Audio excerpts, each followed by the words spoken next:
los cuales tienen que impactar en el sector social, productivo, cultural y educativo. Y luego tiene que entrar el poder legislativo para que nos ayuden, y los gobiernos de todos los niveles, el municipal, el estatal y el federal, para que nos ayuden a hacer toda la infraestructura jurídica de normas y leyes que nos permita desarrollar y aplicar la ciencia y la tecnología y proteger el conocimiento nacional y aprovechar el que se produce en el extranjero, como dije. Y luego Marcos Kaplan, por eso lo mencioné, dice: la política científica nacional es diferente a la política científica gubernamental.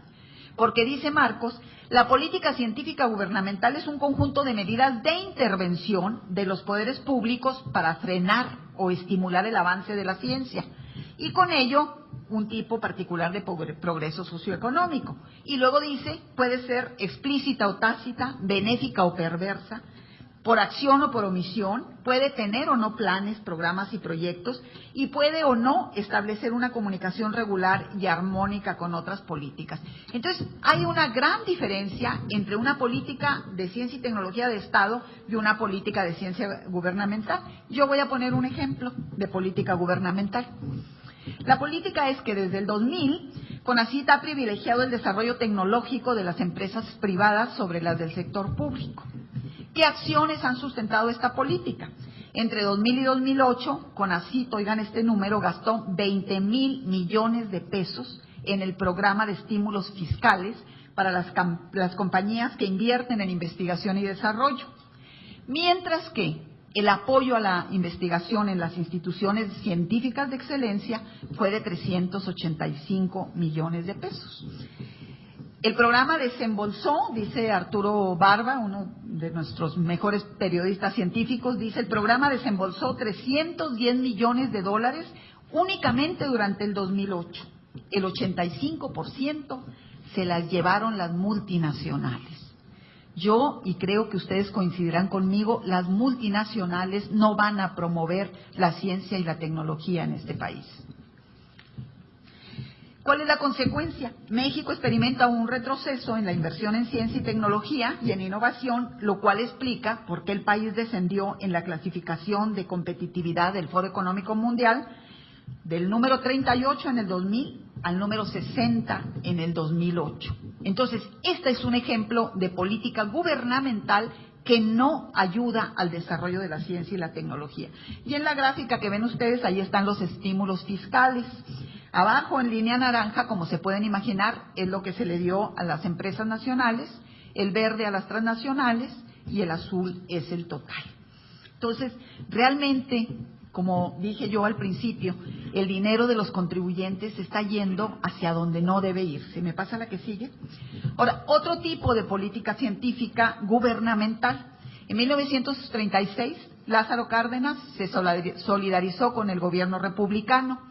Y entonces, un hombre del tamaño de Daniel Cosío Villegas, que era en ese entonces agregado de negocios en Portugal, tuvo la idea de que México debería traer a los científicos y a los intelectuales españoles para que continuaran sus actividades aquí, mientras en España se peleaba contra el fascismo. En letras chiquitas están los nombres de algunos de ellos. ¿Cuáles fueron las consecuencias? Todos lo sabemos. La incorporación de científicos españoles a los centros de enseñanza e investigación mexicanas y un despunte, con esa inyección que tuvo México, un despunte de la ciencia y las actividades intelectuales. ¿Me pasa la que sigue? Enseguida, anoté algunas acciones de política gubernamental que de articularse nos podrían dar una política nacional científica y tecnológica, de estar dentro de una articulación, pero dentro de una red articulada, pero están aisladas. En 1934 se crea el Consejo Nacional de Educación Superior y de Investigación Científica. En el 69 se crea el CONACYT, aunque inicia en el 70. Pero fíjense, los palos de ciego los sectorizaron en la Secretaría de Comunicaciones y Transportes, a la ciencia y a la tecnología. La Ley para el Fomento de la Investigación Científica y Tecnológica tiene varias cosas positivas. Por primera vez se habla de ciencia, tecnología e innovación. Se contempla priorizar proyectos vinculados con las empresas o con entidades usuarios de la tecnología. Ya no es solo la investigación científica en los laboratorios, sino que ya se habla de sacarla y vincularla.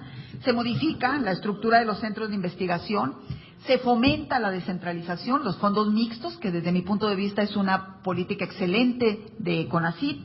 Se enfatiza la necesidad de la evaluación para estar seguros de la calidad. Hay varias cosas que habría que tomar en cuenta, sin embargo. Privilegia la centralización, lo que sucede aquí en México, de la toma de decisiones en la élite directiva del CONACYT. Abre la participación a otros grupos, pero solo en términos consultivos, no para tomar decisiones. Luego, no hay una articulación con otras dependencias en acciones que vengan a hacer la política de ciencia y tecnología parte de una política nacional, y no promueve suficientemente la protección de la creación de propiedad del conocimiento. ¿Me pasa la que sí? Bueno, entonces, la otra pregunta es, ¿impactan la ciencia y la tecnología y la política científica nacional, entre comillas, en la vida de los mexicanos? Nosotros creemos que la ciencia y la tecnología, y lo vemos en todos los países, tienen que impactar en todas las esferas, en la salud, en la vivienda, en la educación, en la economía, ya dije, en el deporte, en la cultura, en el urbanismo, etcétera, etcétera, etcétera. Desarrollo agrícola. Bueno, creo que en México no sucede eso. Y si la respuesta es no, es porque no existe una política nacional de ciencia y tecnología, o si existe, no está formulada y aplicada correctamente. Y entonces, teniendo en cuenta lo que hemos dicho y lo que hemos mostrado, que tenemos esa capacidad, que tenemos esas ganas, que tenemos ese ánimo de hacerlo, pues hay que empezar a trabajar ya para tener esta política que nos permita realmente lograr que la ciencia, la tecnología, la innovación, la protección del conocimiento desparramen sus beneficios sobre todas las esferas de la sociedad. ¿Me pasa lo que sí? Para casi terminar, me queda esta y una más. Quiero decirles que una de las cosas que tenemos que hacer es hacer lo que los cubanos le llaman la investigación a ciclo completo.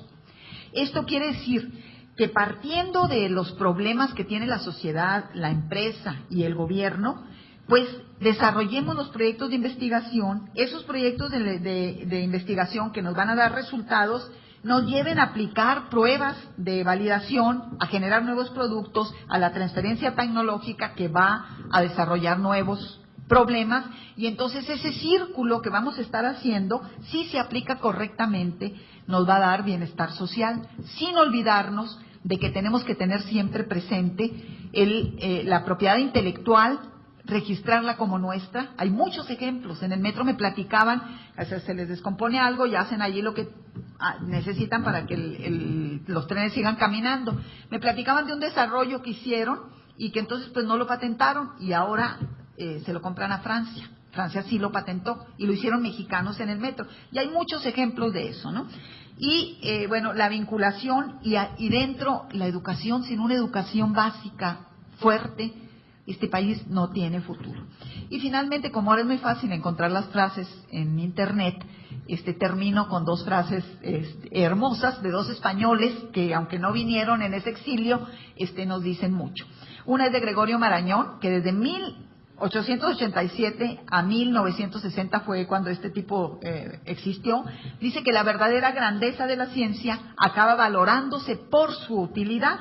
Y el otro, Santiago Ramón y Cajal, que dice que la inteligencia consiste no solo en encontrar el conocimiento, sino también en la destreza de aplicar los conocimientos a la práctica. Pues muchas gracias. Y bueno, pues vamos a continuar con el siguiente y último tema, Plan Energético Nacional, a cargo del doctor Miguel Balcázar, del Instituto Nacional de Investigaciones Nucleares. Adelante, doctor. Muy buenas tardes y nuevamente muchas gracias al Senado por acogernos en este foro y a todos los participantes por el interés. Algo que es preocupante es la no existencia de un programa energético nacional a largo plazo.